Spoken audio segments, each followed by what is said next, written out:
Namaku Rani. Aku bukan siapa-siapa di mata mereka, hanya gadis sederhana dengan hoodie belel dan ransel usang. Tapi hari itu, aku berdiri di depan kantor polisi dengan satu misi, mengambil kembali motor adikku yang mereka sita. Aku pikir ini hanya soal prosedur. Ternyata aku salah besar. Di dalam kantor itu, aku disambut bukan dengan keadilan, tapi dengan arogansi dan permainan kotor. Salah satu petugas, dengan senyum sinis dan nada menghina, mencoba memanfaatkan posisinya. Mereka pikir aku akan pasrah, akan menyerah atau membayar diam-diam seperti yang lain. Tapi mereka salah menilai. Mereka tak tahu siapa aku sebenarnya.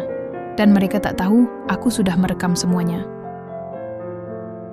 Namaku Rani, di mata orang-orang, aku gadis biasa. Baju yang kupakai itu-itu saja, tas ranselku warnanya mulai pudar, dan sepatu yang menemaniku setiap hari sudah robek di ujung jempol. Aku tinggal bersama ibu dan adikku Rio di sebuah gang sempit di pinggiran kota. Hidup kami sederhana. Kadang nasi dan garam jadi satu-satunya lauk, tapi kami bahagia, atau setidaknya berusaha begitu. Rio, adikku satu-satunya, baru saja lulus SMA. Dia masih muda, 18 tahun, penuh semangat dan kadang terlalu jujur untuk dunia yang makin lama makin culas. Motor tua warna biru yang dia pakai itu hasil patungan kami berdua. Aku rela kerja serabutan, jadi admin freelance, ngetik skripsi anak kampus, bahkan jadi penjaga warung saat malam hari demi bisa nyicil motor itu. Karena aku tahu, tanpa kendaraan, Rio akan kesulitan cari kerja. Tapi kemarin malam, dia pulang dengan mata berkaca-kaca. "Mbak, motor kita disita." Aku yang lagi duduk di depan laptop langsung berdiri. "Hah? Kenapa?" Katanya, polisi menghentikannya di jalan karena spion sebelah kiri pecah. Lalu mereka bilang motornya nggak layak jalan. Tanpa banyak tanya, tanpa peringatan, motor itu langsung dinaikkan ke mobil patroli. Rio cuma bisa diam. Katanya, dia takut karena polisi itu nada bicaranya keras, dan matanya seperti sedang mencari masalah. Katanya harus ngurus surat di kantor polisi, terus bayar denda. Tapi kayaknya bukan resmi, Mbak, ujarnya pelan. Aku mengepalkan tangan. Ini bukan pertama kalinya aku dengar cerita begini. Tapi sekarang bukan cuma cerita, ini kejadian langsung ke keluargaku. Dan aku nggak bisa diam. Aku pandangi wajah Rio malam itu. Dia bukan tipe anak yang suka cari masalah. Bahkan, dia terlalu penurut untuk melawan siapapun. Tapi justru karena itu, aku harus maju. Aku kakaknya. Dan kalau ada yang mempermainkan Rio, artinya dia sudah mempermainkan aku juga. Pagi itu, aku bangun lebih awal dari biasanya. Aku bikin kopi hitam yang pahitnya, sengaja ku tambahin, biar nggak cuma mata yang melek, tapi juga semangat. Kuambil dokumen yang sempat Rio dapat semalam, selembar kertas tipis yang katanya surat tilang, meski tidak tertulis apa-apa soal pelanggaran sebenarnya. Dengan ransel berisi dokumen, air minum, dan powerbank penuh, aku melangkah keluar. Rumah, bukan untuk berkelahi, bukan juga untuk bikin keributan. Aku cuma mau ambil kembali apa yang jadi hak kami. Langit masih mendung, jalanan masih basah sisa hujan malam. Angkot yang kutumpangi sepi, pikiranku dipenuhi skenario. Aku pernah belajar hukum dasar. Dulu sempat aktif jadi relawan bantuan hukum saat kuliah. Tapi itu masa lalu. Sekarang aku bukan siapa-siapa. Dan orang seperti aku biasanya akan dianggap angin lalu. Sampai akhirnya, aku berdiri di depan bangunan berwarna abu itu, kantor polisi sektor selatan. Aku menarik napas, dalam. Lalu melangkah masuk, langkahku langsung dihentikan oleh pos kecil di pintu gerbang. "Keperluan, Mbak?" "Non," tanya seorang petugas dengan suara malas. Seperti orang yang disuruh jaga warung, tapi ogah-ogahan. Aku jawab pelan. "Saya mau ambil motor adik saya yang kemarin disita di Jalan Merdeka." Tatapan matanya langsung berubah. "Ada suratnya?" Aku sodorkan kertas tilang yang sudah mulai kusut karena semalaman dipeluk Rio saat tidur. Dia baca cepat, lalu mengangguk. Langsung ke bagian lantas aja. Lantai 2. Aku mengangguk, mengucap terima kasih, dan berjalan ke dalam. Kantor itu sepi. Tapi bukan sepi damai. Ada rasa canggung di setiap sudutnya. Kursi-kursi plastik berjajar kaku. Dinding dipenuhi poster-poster usang soal larangan suap. Ironis, pikirku. Sangat ironis. Aku naik ke lantai 2. Derap langkahku menggema karena tak banyak orang di sana. Lalu mataku menangkap sebuah meja panjang dengan papan bertuliskan, "Pelayanan tilang and barang sitaan." Aku menghampiri. Di balik, meja itu duduk seorang pria berumur 30-an. Tubuh besar, rambut cepak, wajahnya terlihat bosan. Tangannya sibuk memainkan ponsel, entah menonton video atau main game. Aku berdiri cukup lama sampai akhirnya dia menoleh, dengan nada tak ramah. "Iya, mau ngurus apa?" Aku menyebutkan nama adikku, waktu kejadian, lokasi, dan jenis motor. Dia mengangguk sekenanya, lalu membuka laci besar dan menarik satu map. "Ini motor Beat biru, ya? Masih diproses, tapi bisa dipercepat." Aku mengerutkan kening. "Maksudnya?"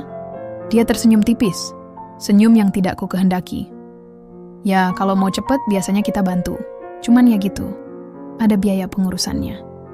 Hatiku mulai panas, tapi aku tahan. "Biaya itu resmi?" Dia tertawa pendek. "Ya, Mbak ngerti sendirilah. Kita bantu biar nggak lama. Nggak usah nunggu sidang segala. Biasanya orang-orang ngerti." Aku diam. Dalam hati aku mencatat, ini yang namanya permainan kotor. Pungutan liar. Bukan prosedur hukum. Aku pura-pura membuka dompet, lalu berpura-pura bingung. "Berapa ya?" Tanyaku dengan nada datar. 500.000. Itu udah cepet. Hari ini juga bisa. Langsung ambil motornya. 600.000. Untuk cepat. Padahal motor itu disita tanpa pelanggaran jelas. Aku bisa saja marah sekarang, tapi tidak. Aku punya rencana lain. Aku tersenyum kecil, lalu berkata, "Saya pikir-pikir dulu ya, Pak." Dia tertawa. "Jangan kelamaan. Bisa-bisa nanti motornya masuk gudang lama. Malah ribet." Aku melangkah mundur. Tapi tanganku, sejak tadi, sudah mengaktifkan fitur perekam suara di ponselku. Ini baru awal. Aku tahu, permainan mereka tidak kecil. Tapi aku juga bukan gadis yang mereka kira bisa dipermainkan semaunya. Dan motor itu akan kembali, apapun caranya. Aku turun lagi ke lantai 1 dengan langkah yang kusempatkan pelan, agar napasku kembali teratur. Tapi dalam dada, jantungku berdetak lebih kencang dari biasanya. Mungkin bukan karena takut, lebih ke perasaan jengkel yang nyaris meledak. Di luar, matahari mulai meninggi. Panasnya menembus kaca, tapi suasana di dalam kantor polisi tetap dingin. Bukan karena AC, tapi karena tatapan orang-orang yang seperti menyiratkan, "Kamu nggak penting di sini." Aku duduk di kursi plastik yang sudah mulai kusam warnanya, mencoba mengingat semua yang dikatakan pria tadi. Bribka Ardi, begitu namanya tertulis di papan nama. Tanganku merogoh tas, mengeluarkan botol minum dan menyesap sedikit. Aku harus tenang. Jangan sampai emosiku yang memimpin. Satu persatu warga berdatangan. Ada bapak tua dengan kemeja lusuh, ada ibu-ibu yang tampak bingung bawa map besar berisi dokumen. Wajah mereka rata-rata sama. Cemas dan tak tahu harus bicara ke siapa. Aku mengenali raut itu. Raut yang sering kulihat saat jadi relawan hukum dulu. Raut orang yang tahu dirinya benar, tapi tak punya cukup keberanian atau pengetahuan untuk melawan. Aku menatap sekeliling. Di dinding, ada poster bertuliskan, "Laporkan jika ada pungli." Di bawahnya, nomor hotline terpampang besar.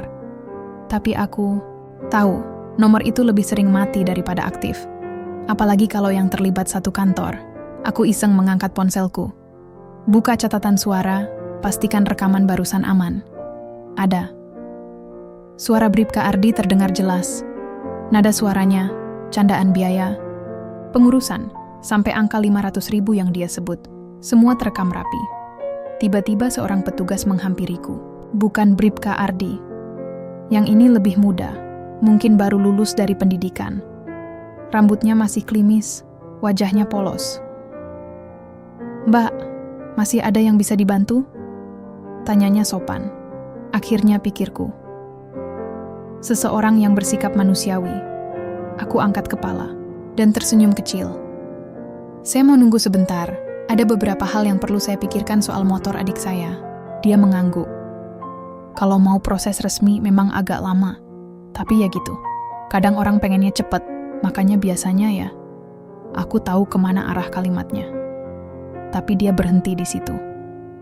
Mungkin dia belum cukup berani bicara terang-terangan. Atau memang belum sepenuhnya tenggelam dalam sistem yang korup itu. Kalau saya pilih jalur resmi, saya harus nunggu berapa lama? Bisa seminggu lebih. Karena harus ikut sidang tilang dulu, baru nanti motornya keluar dengan surat keputusan. Tapi itu kalau ada jadwal cepat. Kalau enggak bisa 2 minggu. Aku menarik napas. Oke, terima kasih ya. Dia mengangguk lagi lalu pergi. Aku buka tas dan mengeluarkan satu buku catatan kecil. Di halaman tengah, ada coretan-coretan yang kubuat sejak semalam. Aku mulai menulis ulang kronologi kejadian Rio. Jam berapa dia ditahan, siapa saja petugas, di lokasi, nama jalan, bahkan nomor mobil patroli kalau masih dia ingat. Untung Rio tipe anak yang detail. Semua dia tulis semalam sebelum tidur. Dia pikir aku bakal butuh itu. Dan dia benar. Tapi kali ini, bukan sekadar buat mempercepat urusan motor. Aku mulai ingat satu nama, Mbak Dina. Dosen kampus yang dulu membimbingku di klinik hukum. Kami sempat putus kontak sejak aku berhenti kuliah karena ibu sakit. Tapi kalau aku bisa menghubunginya, mungkin ada jalan lain. Atau setidaknya, ada orang yang bisa memberikan dukungan moral saat semuanya mulai memanas. Aku ketik pesan singkat. Mbak Dina, saya Rani. Maaf mengganggu, saya butuh pandangan hukum soal kasus kecil, tapi saya curiga ini lebih besar dari yang saya duga. Kalau Mbak sempat, bisa saya ceritakan? Lalu kukirim. Aku tahu, mungkin balasan tidak datang sekarang. Tapi aku harus mulai bergerak. Karena aku merasa, motor adikku bukan satu-satunya barang yang disita dari warga. Di dinding kantor ini, mungkin ada lemari penuh barang-barang orang kecil yang terjaring kesalahan remeh, lalu diminta tebusan yang tidak masuk akal. Aku berdiri, kembali ke lantai 2. Kali ini, aku lebih tenang. Lebih siap. Bribka Ardi masih duduk di kursinya. Wajahnya langsung berubah ketika melihatku datang. Mungkin dia kira aku datang dengan uang. Atau mungkin dia pikir, aku sudah pasrah seperti kebanyakan warga lainnya. Tapi aku duduk dengan tenang. Menatapnya langsung. Pak, kataku pelan. Saya pikir-pikir, dan saya mau jalur resmi saja. Alisnya terangkat. Yakin, Mbak? Lama. Loh, ribet. Saya mengangguk. Gak apa-apa. Yang penting sesuai hukum. Dia tertawa miring. Wah, sok idealis. Nanti kalau motornya hilang di gudang, jangan salahin kita ya. Aku tersenyum. Saya catat semua pembicaraan ini, Pak. Untuk jaga-jaga, tatapannya berubah. Sedikit tegang. Tapi dia cepat menutupinya dengan tawa hambar. Ya sudah, tunggu. Surat panggilan sidang. Kita proses sesuai aturan. Aku tahu, dia sedang berpikir 2 kali sekarang. Mungkin curiga, mungkin was-was, tapi belum sepenuhnya merasa terancam. Itu bagus, karena aku masih menyimpan kartu utama. Dan permainan ini baru saja dimulai. Sore itu, aku duduk di warung kopi kecil dekat rumah. Rio ada di seberang meja, sibuk mengutak-atik helmnya yang retak di samping. Dia belum tahu sejauh mana aku melangkah. Belum kukatakan tentang rekaman suara Bribka Ardi. Belum kusampaikan bahwa aku menyimpan semua bukti itu di folder tersembunyi di ponsel dan 1 cadangan di email. Kupikir, belum waktunya. Biarkan dia tetap jadi adik laki-laki yang polos dan percaya dunia akan baik asal kita juga baik. Aku ingin menjaga imajinasi itu selama mungkin. Sebelum akhirnya dia harus tahu, dunia ini penuh orang berseragam yang bisa bermain lebih kotor dari preman jalanan. Ponselku berbunyi. Pesan dari Mbak Dina. Rani, kirimkan kronologi dan rekamanmu. Aku punya teman di LBH. Kalau datanya kuat, kita bisa laporkan ke Divpropam. Tapi kamu harus siap kalau mereka balas menekan. Aku menggigit bibir. Berat rasanya. Tapi aku sudah terlalu jauh mundur. Lagi pula, bukan aku yang mulai. Malam itu aku begadang. Buka laptop bututku, mengetik kronologi sedetail mungkin. Aku sisipkan foto surat tilang, hasil jepretan diam-diam dari kantor polisi, hingga voice note Bribka Ardi saat minta biaya pengurusan. Setiap data kuatur rapi, seperti laporan investigasi kecil-kecilan. Rio yang tidur di ruang sebelah, sesekali mengigau, mungkin masih mimpi buruk soal motornya. Aku menyelesaikan semua hampir jam 3 pagi. Saat mataku nyaris terpejam, masuk pesan balasan dari Mbak Dina. Kamu hebat. Besok, kalau kamu bisa, datang ke posko LBH jam 10 pagi. Kita bahas langkah lanjut. Keesokan paginya, aku pergi ke posko itu. Bukan gedung megah, hanya rumah kontrakan yang disulap jadi ruang konsultasi hukum. Tapi atmosfernya jauh lebih bersih dan jujur dibanding kantor polisi kemarin. Ada tumpukan map, kertas-kertas berserakan, dan secangkir kopi dingin yang sudah basi di ujung meja. Mbak Dina menyambutku dengan senyum yang hangat dan tegas. Ada satu pria muda di sampingnya. Arif, katanya, pengacara muda yang baru bergabung di LBH. Kami bertiga duduk dan langsung masuk ke inti. Kasus kamu ini bukan 1-2 kali terjadi, kata Arif sambil membuka laptopnya. Kebanyakan orang takut, malas ribut. Jadi mereka bayar saja. Dan itulah kenapa pungli di kantor-kantor kayak gitu terus tumbuh. Mbak Dina menambahkan, yang menarik dari kamu punya keberanian dan dokumentasi. Itu jarang. Kami bisa bantu, tapi kamu harus siap mental. Kadang, yang dilawan bukan cuma 1-2 oknum, tapi sistem. Aku mengangguk. Saya siap. Sore harinya, aku kembali ke kantor polisi.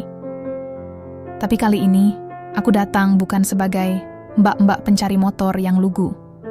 Aku datang sebagai orang yang tahu apa yang dia hadapi. Aku duduk di bangku tunggu lantai 2 menanti Bribka Ardi yang sedang sibuk di ruangannya. Beberapa petugas lalu lalang menatapku, mungkin mulai bertanya-tanya. Atau mungkin sudah ada bisik-bisik. 10 menit kemudian, Ardi muncul. Loh, Mbak Rani lagi? Gimana? Udah dipikirkan lagi? Jalur cepat masih terbuka. Aku tersenyum. Tapi kali ini senyumku berbeda. Saya sudah kirim semua data dan rekaman Bapak ke LBH. Saya cuma mau menyampaikan secara baik-baik sebelum proses hukum jalan. Ekspresinya langsung berubah. Wajahnya yang tadinya santai seperti ditampar kenyataan. Matanya menyipit, suaranya merendah tapi menggigit. Berani sekali kamu ya. Jangan sok idealis di dunia yang gak adil. Kamu pikir kamu siapa? Aku tetap menatapnya. Tidak berkedip. Saya bukan siapa-siapa, Pak. Tapi hukum masih milik siapa saja. Termasuk orang kecil seperti saya. Dia tertawa sinis. Kamu kira kamu bisa gertak saya? Aku berdiri pelan, membungkuk sedikit. Saya nggak menggertak. Saya kasih kesempatan. Sebelum semua ini jadi lebih besar. Aku meninggalkannya berdiri sendiri di sana. Di belakangku, ku dengar pintu ruangannya ditutup keras-keras. Malamnya, Rio mendekatiku dengan raut gelisah. Mbak, tadi siang ada orang pakai jaket preman nanya-nanya soal rumah kita ke warung depan. Dia bilang temennya polisi, aku tak langsung menjawab. Tapi aku tahu, ini reaksi mereka. Mereka ingin menekan balik. Tapi aku sudah siap. Keesokan paginya, aku menerima panggilan dari nomor tak dikenal. Seorang wanita di ujung sana memperkenalkan diri sebagai petugas dari Propam. Dia bicara pelan, sopan, tapi nadanya serius. Katanya laporan awal yang kukirim sudah diterima dan mereka akan kirim tim investigasi awal minggu depan. Dunia Bribka Ardi baru saja diguncang. Tapi aku tahu, badai baru akan datang. Aku tak pernah menyangka, memilih jalur yang benar justru membuat hidupku terasa seperti masuk ke sarang lebah. Sejak percakapanku dengan Bribka Ardi hari itu, situasi di rumah jadi berubah. Aku mulai merasa diawasi. Awalnya, hanya orang-orang asing nongkrong dekat gang rumah, berdalih beli rokok atau mampir ke warung. Tapi mereka terlalu sering menatap ke arahku saat aku lewat. Beberapa dari mereka memakai jaket polos, sebagian lainnya menutup sebagian wajahnya dengan masker. Bukan masker medis, tapi lebih mirip gaya preman terminal. Rio mulai gelisah. Mbak, kita ini salah apa sih sebenarnya? Cuma gara-gara motor ya? Katanya waktu itu sambil menutup pagar. Aku duduk di teras mengelus lengan adikku. Yang kita lawan bukan cuma soal motor yo, tapi soal mereka yang seenaknya manfaatin seragam buat nindas orang kecil. Dia diam, memandangi langit malam. Kalau mereka balas dendam gimana? Aku tak langsung menjawab, tapi kupeluk dia pelan dan dalam hati aku berdoa. Semoga keberanianku tak mengorbankan dia. Tapi aku tahu, ketakutan tak bisa lagi jadi alasan untuk mundur. 3 hari kemudian, sebuah mobil tanpa plat berhenti di depan rumah saat aku pulang dari pasar. Seorang pria turun, mengenakan kemeja batik dan celana bahan. Dia tampak seperti pegawai kantor biasa, tapi ada sesuatu yang mencurigakan dari caranya berdiri. Tegap, terlalu formal, dan matanya terlalu awas. "Rani, ya?" tanyanya. Aku mengangguk hati-hati. "Saya Anton, teman baik salah satu atasan di Polsek. Saya cuma mau ngajak ngobrol sebentar." "Santai aja. Di mobil yuk." Aku menatapnya lama, lalu menggeleng pelan. "Kalau mau bicara, di sini saja. Saya nggak suka naik mobil orang asing." Dia tersenyum, tapi tawanya terasa dingin. "Kamu ini bikin repot banyak orang, tahu nggak? Cuman gara-gara motor butut, kamu bikin masalah jadi ribet." Aku menahan emosi. "Bukan soal motor, Pak, tapi soal pungli. Soal oknum yang manfaatin warga yang nggak ngerti aturan." Tatapannya mengeras. "Kamu pikir semua orang bisa hidup idealis? Kadang sistem nggak bisa dilawan. Kalau kamu maksa terus, bisa-bisa kamu yang jadi korban." Dia menyentuh kacamatanya. "Kamu punya adik, kan?" Kata-katanya membuat dadaku sesak. Ancaman itu tak lagi samar. Aku menggenggam kuat pegangan tas. "Kalau saya kenapa-kenapa, semua data sudah saya sebar. Ada backup di cloud. Dan satu teman saya sudah siapkan konferensi pers kalau saya hilang." Dia tampak terdiam sejenak, lalu tertawa pelan. "Keras juga kamu, ya, oke. Tapi ingat ya, dunia ini nggak sesederhana yang kamu kira. Main api, siap-siap terbakar." Dia masuk kembali ke mobil dan pergi. Sore itu juga, aku menghubungi Arif dan Mbak Dina. "Kita harus percepat semuanya," kataku. Mereka mulai tekan balik, dan mereka tahu rumahku. Kami sepakat esoknya aku akan datang ke LBH untuk konferensi kecil dengan beberapa media lokal.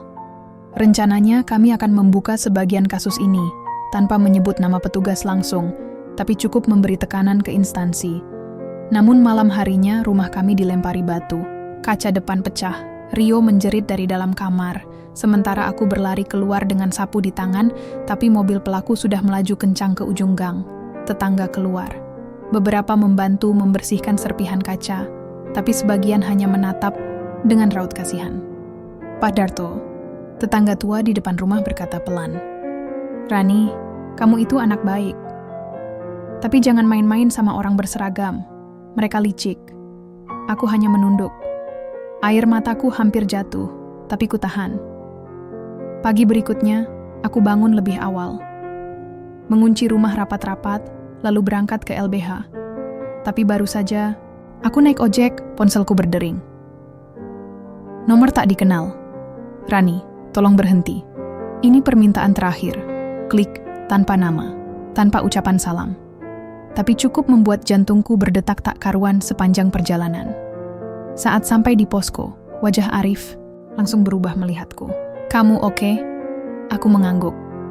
Rumah dilempar batu.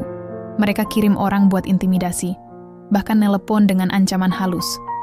Arif memejamkan mata. "Gila. Ini sudah bukan level pungli lagi. Ini intimidasi serius." Mbak Dina masuk ke ruangan membawa secarik kertas. Aku udah kirim data awal ke media. Beberapa wartawan tertarik. Tapi satu reporter dari media nasional mau bertemu langsung dengan Rani. Katanya, dia udah lama cari kasus yang bisa bongkar praktek kotor di institusi kepolisian daerah. Aku terdiam. Aku tahu ini akan besar. Mungkin jauh lebih besar dari niat awalku. Sore harinya, aku bertemu dengan jurnalis itu. Namanya Kinan. Wanita cerdas, berambut pendek dan cara bicaranya lugas. Dia membawaku ke sebuah kafe sunyi dan mulai mencatat cerita dariku sambil merekam. "Kenapa kamu mulai semua ini, Rani?" Tanyanya serius. Aku menarik napas panjang. Karena adik saya cuma pengen sekolah dan pulang naik motor. Tapi negara malah bikin dia takut lewat jalan raya. Dan karena saya tahu rasanya jadi orang kecil yang harus diam, dia mengangguk pelan. Kalau kamu diancam, aku tersenyum tipis. Saya bukan korban, saya pembuka pintu. Beberapa hari setelah wawancara dengan Mbak Kinan, aku mulai merasa seolah-olah hidupku bukan lagi milikku sendiri. Semua berubah. Bukan karena aku menang, belum. Tapi karena aku mulai disorot. Bukan hanya oleh media, tapi juga oleh orang-orang yang ingin aku diam. Berita pertama naik di situs berita lokal. Seorang mahasiswi lawan pungli polisi berani buka bukti dugaan korupsi di kantor Polsek. Itu judulnya. Dan di bawahnya ada fotoku yang kuambil sendiri dari sudut ruangan LBH dengan latar putih seadanya.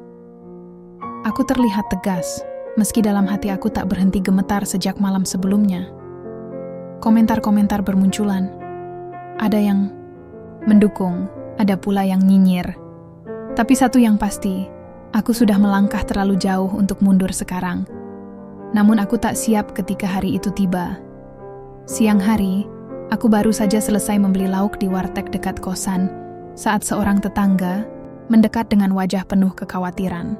"Rani, kamu lihat berita TV sore ini?" Aku menggeleng. Dan seperti mendapat firasat, aku langsung mengeluarkan ponsel, membuka akun media sosial. Nama lengkapku tiba-tiba jadi trending. Tapi bukan karena keberanianku, melainkan karena sebuah unggahan video yang menyudutkanku. Viral. Mahasiswi diduga rekayasa kasus pungli untuk cari popularitas. Video itu memperlihatkan potongan wawancaraku dengan Kinan, tapi telah diedit. Kalimatku dipotong, suaraku disunting agar terdengar provokatif. Di akhir video, ada cuplikan seseorang yang katanya warga sekitar kantor polisi mengklaim aku sengaja memancing masalah demi viral. Keringatku langsung dingin.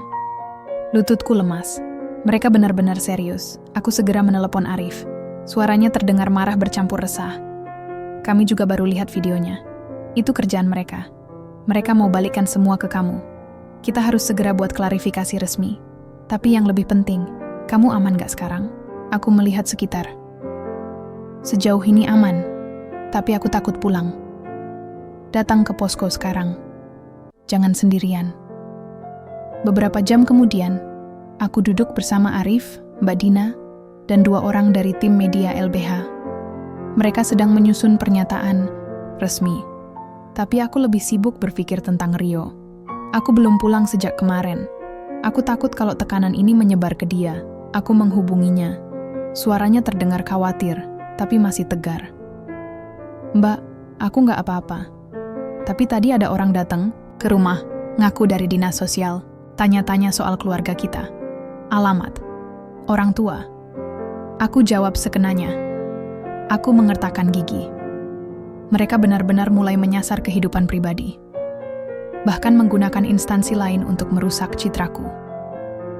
Esok paginya, aku kembali jadi bahan pembicaraan. Tapi kali ini di media nasional. Kinan ternyata tidak tinggal diam. Dia merilis versi lengkap wawancaranya denganku, tanpa suntingan. Durasinya 18 menit. Dan di situ, semua bisa melihat bahwa aku bukan mencari perhatian, aku hanya memperjuangkan hak komentar mulai berubah.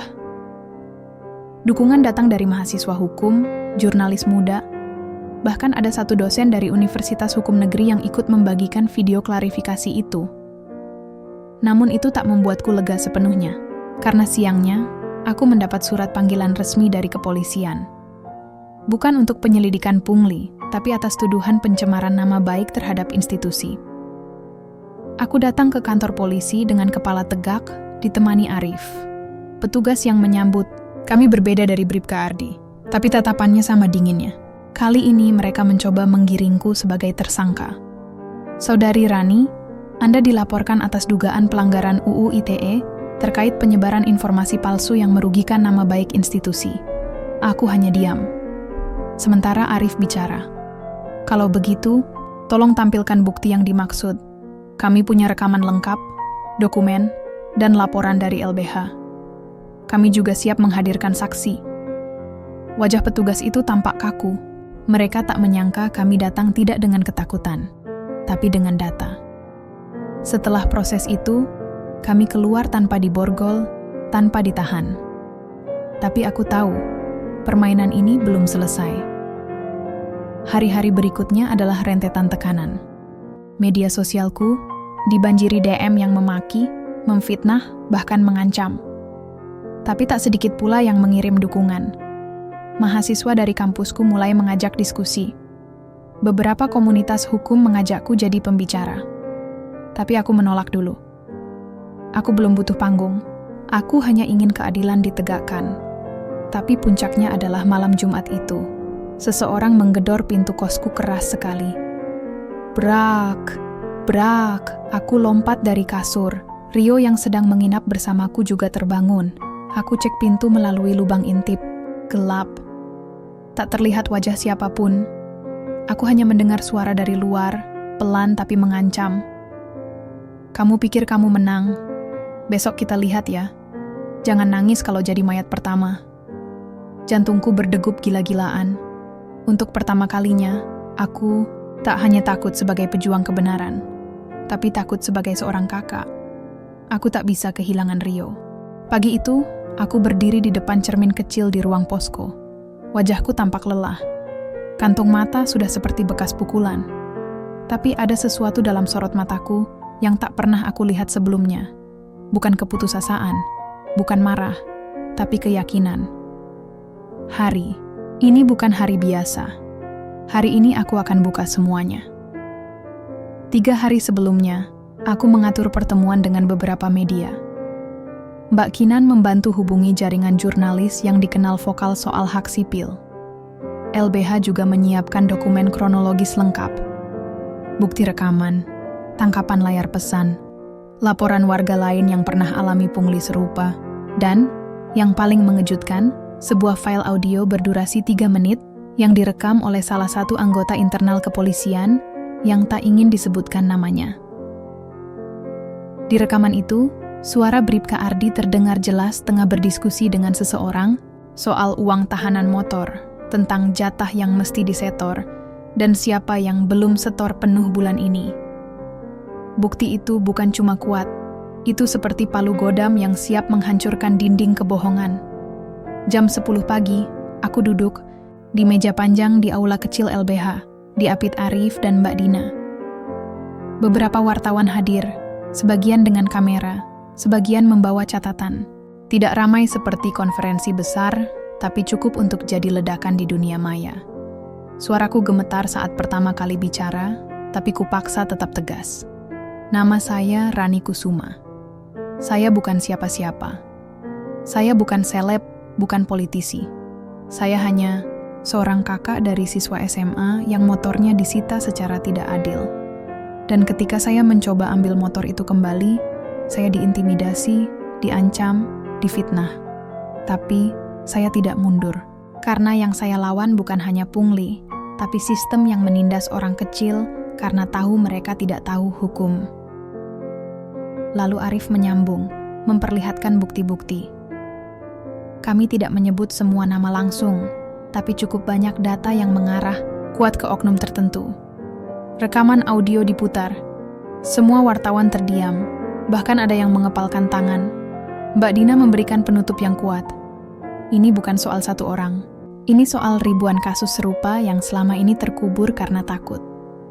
Tapi hari ini, kita buka satu lembar, agar yang lain berani buka lembaran mereka. Hanya butuh 2 jam setelah konferensi itu, videonya meledak di media sosial. Diunggah ulang oleh akun-akun advokasi hukum, mahasiswa hukum, bahkan beberapa figur publik. Di kolom komentar, suara-suara mulai berubah. Bukan hanya mendukungku, tapi menyerukan audit besar-besaran terhadap kantor polisi tempat Bribka Ardi bertugas. Namun, seperti yang sudah kuduga, mereka tidak diam. Malamnya aku dipanggil kembali ke kantor polisi.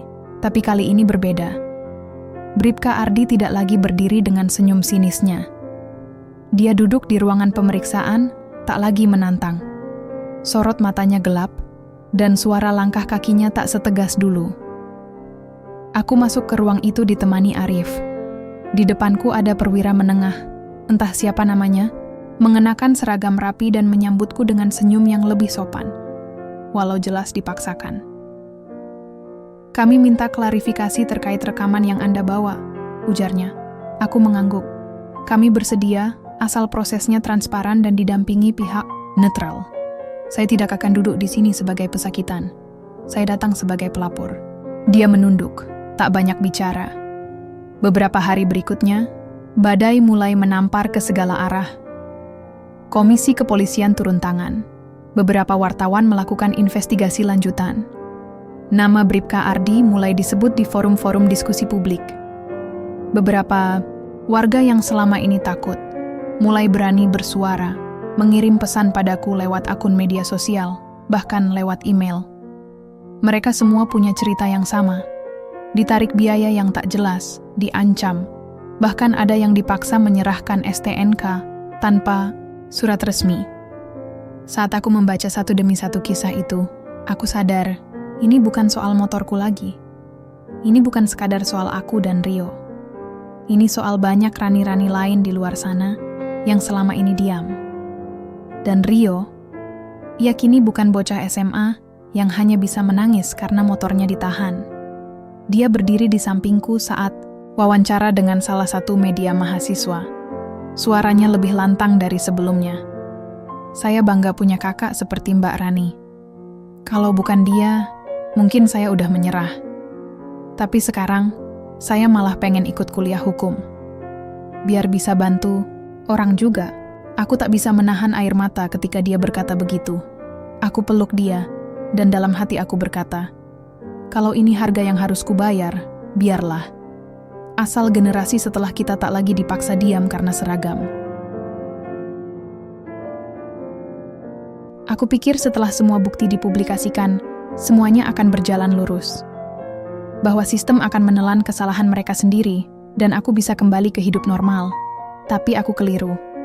Yang aku lawan bukan cuma satu polisi bernama Ardi, tapi tembok besar bernama sistem, yang akan mempertahankan dirinya dengan cara apapun.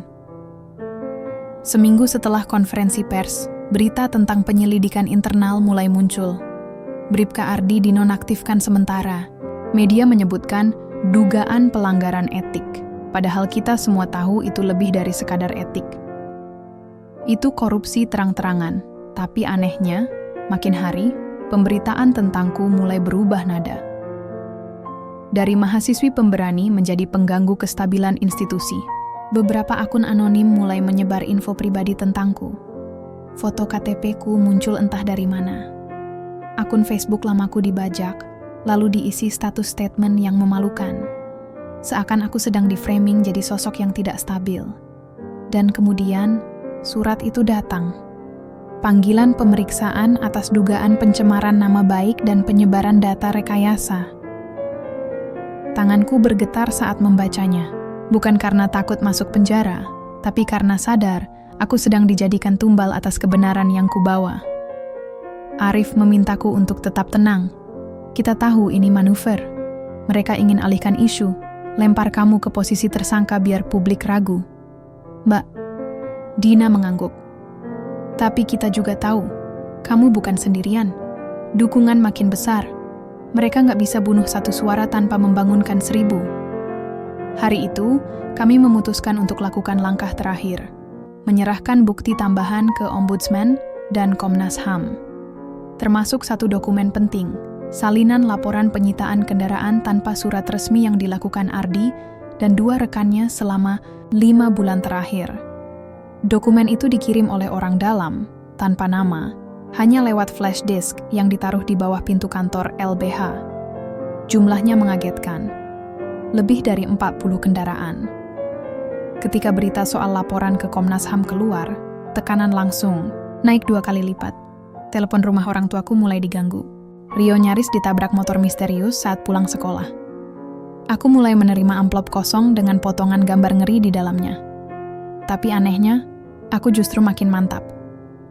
Karena semua teror itu membuktikan satu hal. Mereka takut. Takut karena aku tak lari.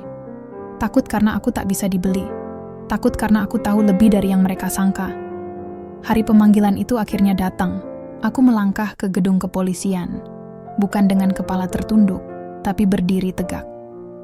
Ditemani Arif dan perwakilan LBH, kami masuk ruang pemeriksaan. Di sana, penyidik menatapku tanpa senyum. Saudari Rani, Anda dipanggil sebagai saksi terlapor atas dugaan pelanggaran Undang-Undang ITE. Aku tersenyum tipis. Silakan, saya siap jawab semua pertanyaan. Tapi saya juga membawa bukti-bukti tambahan, termasuk pembanding terhadap semua tuduhan yang diarahkan pada saya. Satu persatu, Arif menyerahkan berkas. Suasana ruangan jadi tegang. Bahkan penyidik sempat mengangguk kecil saat membaca rekaman transkrip yang kami lampirkan. Lalu sebuah pertanyaan dilontarkan. Apakah saudari berniat membatalkan laporan terhadap Bribka Ardi? Aku menatap langsung ke matanya. Tidak, saya tidak melapor karena emosi. Saya melapor karena sistem ini tidak boleh terus menindas orang kecil. Kalau saya batalkan sekarang, maka semua korban lain akan mengira mereka juga tak punya harapan. Tak ada lagi yang bicara setelah itu. Hanya suara pena yang menari di atas kertas laporan. 2 hari kemudian, pengumuman resmi muncul. Bribka Ardi ditetapkan sebagai tersangka. Tapi di saat bersamaan, aku juga menerima notifikasi dari pengadilan. Sidang pra-peradilan akan digelar, bukan untuk Ardi, tapi untuk membatalkan status pelaporku dan menjadikanku sebagai tersangka balik. Aku duduk, terpaku membaca surat itu. Mereka tidak berhenti. Bahkan setelah kalah secara moral, mereka tetap mencoba membalik semuanya lewat celah hukum. Namun kali ini, aku sudah terlalu jauh untuk takut. Aku kirim pesan ke Rio. Kalau nanti Mbak harus berdiri di pengadilan, kamu jangan sedih. Mbak nggak sedang kalah. Mbak sedang jadi contoh, dan balasannya singkat, tapi cukup membuatku menangis. Aku bangga jadi adikmu, Mbak. Apapun yang terjadi, aku tetap berdiri di belakangmu. Aku tidak pernah membayangkan akan berdiri di ruang sidang sebagai orang yang dituduh. Padahal niatku dari awal hanya ingin mengambil kembali motor adikku. Tapi hidup kadang bercanda dengan cara yang kejam. Ruang sidang itu dingin. Bukan karena AC, tapi karena sorot mata orang-orang di sana. Beberapa datang sebagai penonton. Beberapa duduk dengan toga dan wajah datar. Tapi yang paling menusuk adalah tatapan hakim yang tampak lelah. Seolah sudah terlalu sering melihat kasus seperti ini. Dan terlalu tahu siapa yang akan menang bahkan sebelum persidangan dimulai. Sidang pra-peradilan berlangsung cepat. Jaksa dari pihak polisi bersikeras bahwa aku menyebarkan informasi yang belum tentu benar. Dan karena menyebut nama oknum tanpa proses hukum tuntas, aku dianggap mencemarkan nama institusi. Sementara Arif dengan tenang menjawab semua tuduhan, satu persatu. Ia menunjukkan bahwa semua bukti yang kami sebar telah melalui proses verifikasi, termasuk rekaman dan dokumen internal. Kami tak menyebut nama tanpa dasar. Kami tak pernah menggiring opini publik tanpa fakta. Namun tetap saja, suasana terasa timpang. Aku bisa merasakan itu bukan ruang untuk mencari kebenaran.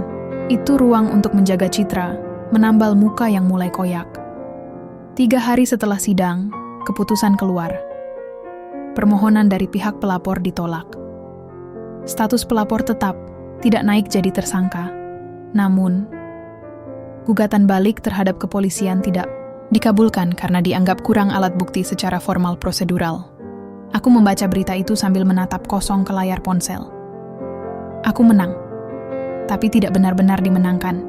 Aku bebas, tapi kebenaran tak sepenuhnya diakui.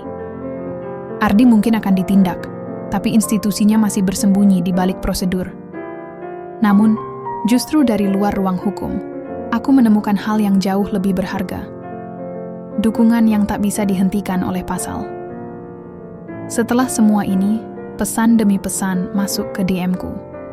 Warga dari kota lain. Mahasiswa hukum, aktivis.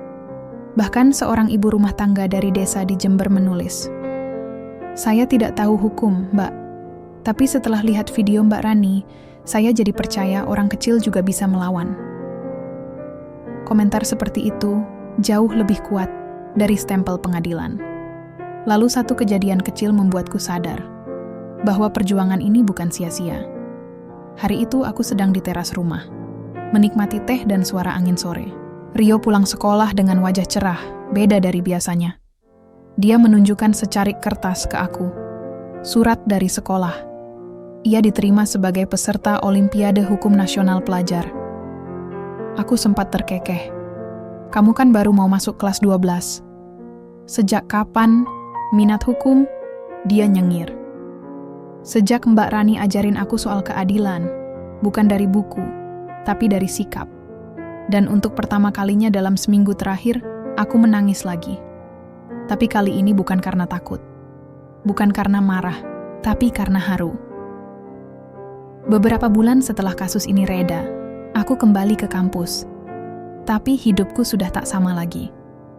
Banyak yang menyapaku dengan kagum, ada juga yang nyinyir bilang, aku cari panggung. Tapi aku tak ambil pusing. Aku sudah memilih jalanku. Aku lanjut ikut komunitas bantuan hukum. Kadang kami turun ke pasar, bantu ibu-ibu yang kena tipu jual beli. Kadang ke terminal, bantu sopir yang STNK-nya ditahan tanpa prosedur. Dan yang paling membuatku bahagia, aku mulai jadi pembicara kecil-kecilan di sekolah-sekolah. Bukan untuk menggurui, tapi untuk bilang, kamu gak harus pintar hukum buat ngerti keadilan. Kamu cuman harus berani bilang, ini salah, dan aku gak mau diam. Kini, motor Rio sudah lama kembali ke garasi. Diberi stiker kecil di belakangnya, tulisan tangan Rio sendiri. Mulai dari sini, kita lawan yang salah. Setiap kali aku melihat motor itu, aku tak lagi ingat rasa takut. Yang kuingat adalah hari ketika aku berhenti jadi gadis biasa, dan mulai jadi suara bagi banyak yang dibungkam. Karena ternyata, kadang keadilan tak datang dari hakim. Kadang, keadilan datang dari hati rakyat. Dan suara seorang kakak yang bilang, aku cuma mau ambil motor adikku, tapi mereka salah pilih orang untuk disepelekan.